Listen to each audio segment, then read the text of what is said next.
Most of you found this channel because of Battlestar Galactica. And if you've seen Dune, or you're waiting for the next film, I think you already know why it feels so familiar. Because BSG already told this story. The prophecy, the reluctant leader, the Messiah who makes everything worse. But here's what's interesting. Dune is about to go somewhere that even casual fans don't see coming. And if you want to understand where it's going, Battlestar Galactica is your roadmap. There is a specific kind of world that both Dune and Battlestar Galactica take place in. Not simply a dangerous world, or a world at war. A world that is still flinching from a wound it received long ago. One so deep it did not just kill people, but reshaped everything.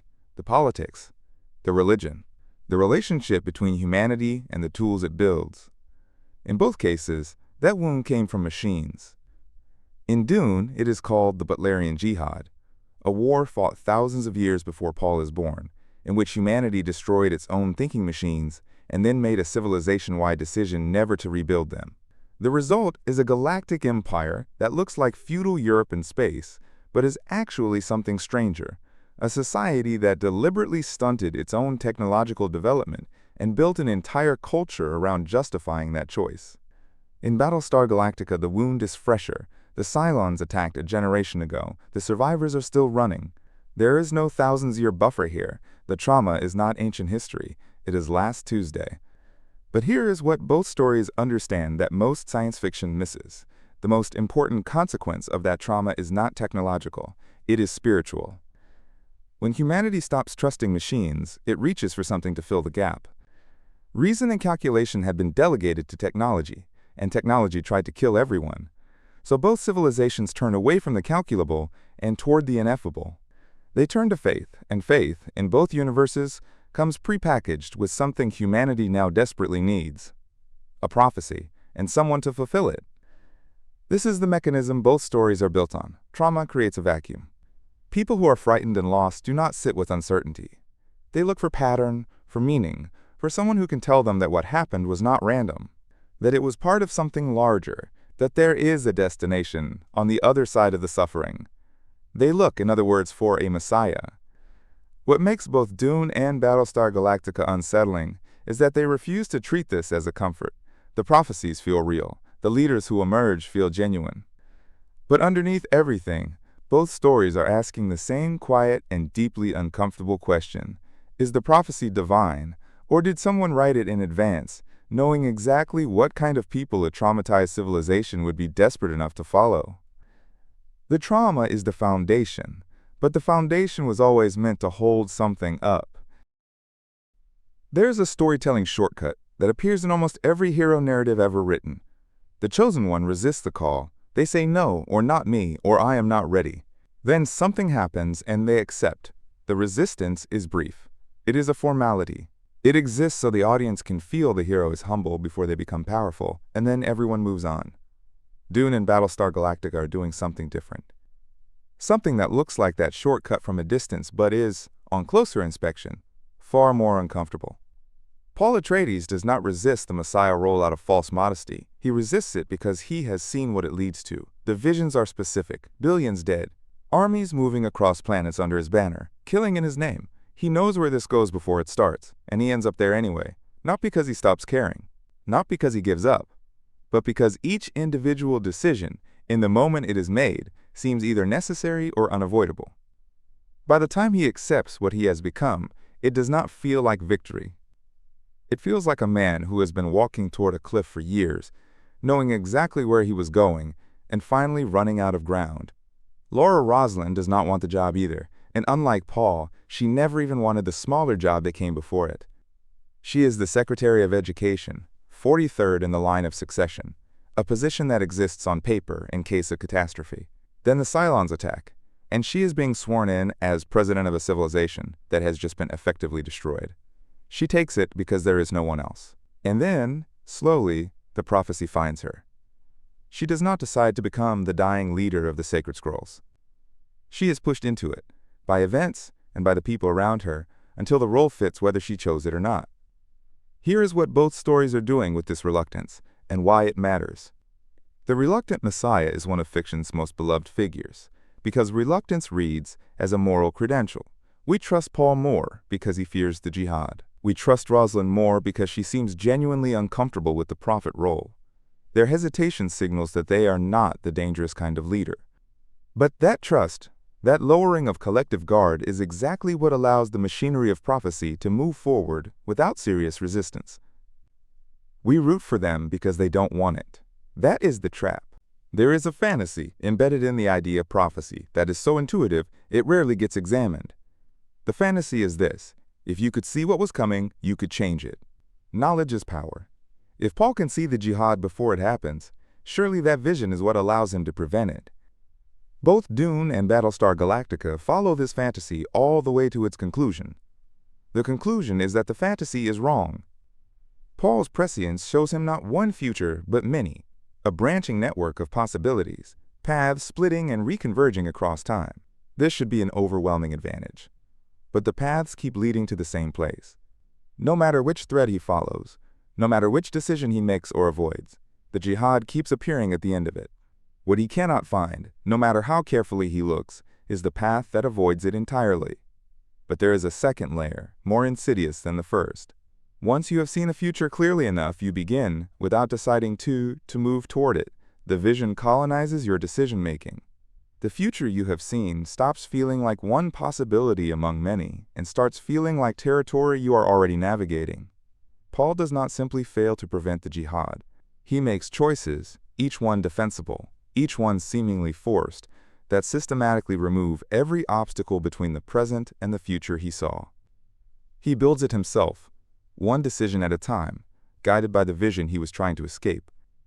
Battlestar Galactica approaches the same trap collectively rather than personally. The prophecy lives not in one person's visions, but in the shared mythology of the 12 colonies. And once enough people believe it is unfolding, they stop asking whether it should unfold and start making sure that it does. Events get interpreted as fulfillments. Contradicting evidence gets ignored. Human behavior organizes itself around making the prophecy real, not because anyone decides to, but because belief, at sufficient scale, reshapes how people see everything. The cycle, all of this has happened before, and all of it will happen again, is BSG's version of Paul's converging visions. And the cruelest detail is that some characters recognize the pattern: Balter, Starbuck. They see it clearly enough to name it. It does not help.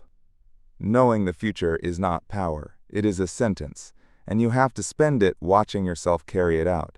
Everything in the previous 3 sections assumes that the prophecy, whatever its consequences, is at least real, that the visions are genuine, that the mythology emerged organically from humanity's relationship with its gods and its history, that the cage, however cruel, was built by fate rather than by people.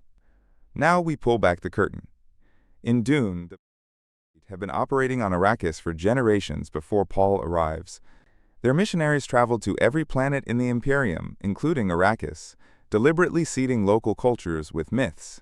Stories about a messiah figure who would come from off-world, speak the old language, lead the people to freedom. They planted these stories the way a farmer plants a crop, carefully, patiently, with a specific harvest in mind. Paul does not stumble into a prophecy. He stumbles into a trap that was built for someone like him, generations in advance, by women who understood exactly what a traumatized population would believe and exactly what kind of leader they would be desperate enough to follow. The Fremen are not wrong to believe. They were never given the chance not to. Battlestar Galactica makes the same point, but from a stranger angle. Head 6 and Head Balter, the figures that appear to Balter and 6 respectively, visible only to them, speaking in their ears throughout the series, are never fully explained. But their function is identical. They whisper. They guide. They appear at exactly the moments when a decision needs to be pushed in a particular direction. Whether they are divine or psychological or something else entirely, the effect is the same. The prophecy is being actively managed by an intelligence that exists outside the awareness of the people following it. This is the intellectual gut punch that both stories are building toward. It is not enough that prophecy cages people. It is not enough that good leaders get consumed by roles they never wanted. The deepest cut is this.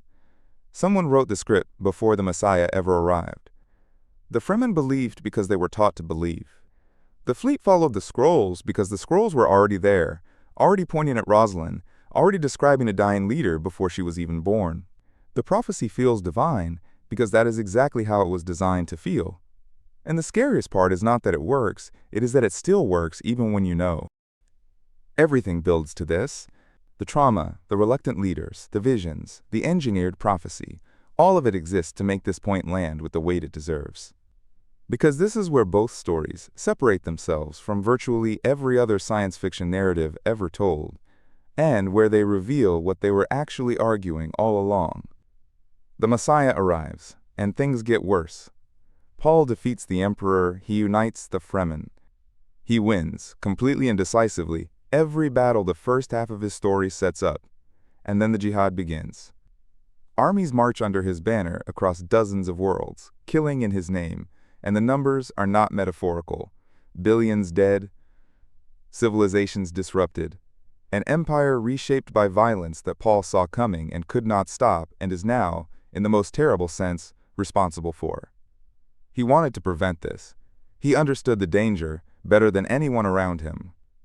He was, by every measure the story offers, a good person trying to make the least bad choices available.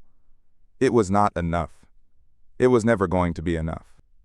Battlestar Galactica ends with Earth found, the Cylons defeated, survival achieved. By conventional measures, it is a victory. But the cycle is not broken. It is merely reset. The pattern that has run before will run again. The new civilization being built on that pristine planet is made of the same materials as every civilization that came before it.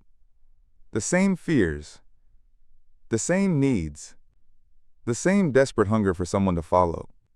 Whatever comes next will eventually build something it cannot control, and the whole sequence will start again, and the scrolls will be waiting.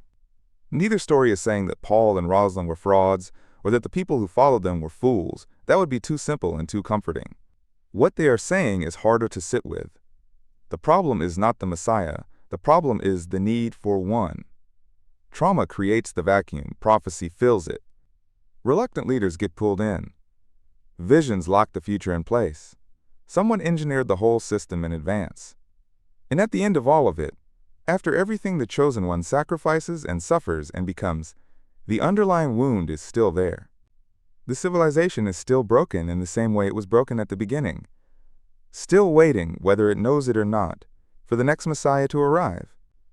These stories do not celebrate the chosen one. They are a warning about what it costs to need one. If you've been watching this channel for a while, you already knew BSG went dark. You watched Rosalind, you watched Baltar, you know how that story ends. Dune is about to do the same thing. Dune, Messiah, the next film, is where Denis Villeneuve has to pay off everything Part 1 and 2 set up. Paul has his empire, he has his armies, he has his holy war. And just like BSG, winning doesn't fix anything. If you're a Dune fan who hasn't seen Battlestar Galactica, watch it before Messiah comes out. Not because the plots are the same, but because BSG will show you exactly how this kind of story is supposed to end. And if you're here for BSG and you haven't given Dune a real shot, this is the moment. The next film is going where BSG went, into the dark. So that's it. What do you think? Let me know your thoughts in the comments below. Don't forget to like and subscribe. Until next time.